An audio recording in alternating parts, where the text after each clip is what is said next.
So this is one of the reasons for sulfur deficiencies in crop, the shift from low analysis to high analysis fertilizers, higher yielding crop varieties, removing more sulfur every year from the soil, reduced atmospheric sulfur deposition, decreased use of sulfur in pesticides, and declining sulfur reserves in soil due to loss of organic matter. In my class that I teach in soil biochemistry, microbiology, I tell the students, and in most soils in Ohio it would be like that, about 90 to 95% of all the sulfur in the soil is organic in nature.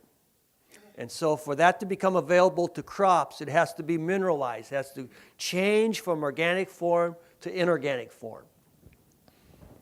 And when you lose that, when we've lost about 50% of the organic matter in many of our soils, when you lose that organic matter, you lose a storehouse, a bank account of sulfur that was there for many, many years.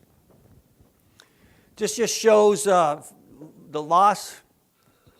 When we start scrubbing all of our smokestacks from industry, they had to remove the sulfur. In 1971, we were getting about 10 pounds per acre of sulfur. As rainfall, today we're getting about 5.7. 175, 180 bushel per acre corn crop. And farmers will go above that today.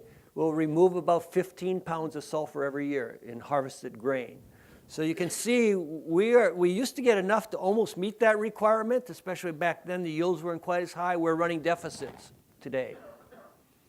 So eventually, there's no such thing as a free lunch. If you keep removing and don't replace, and you don't have a high organic matter soil, eventually you will begin to see deficits. And more universities and states around the country are starting to report sulfur deficiencies in their crops.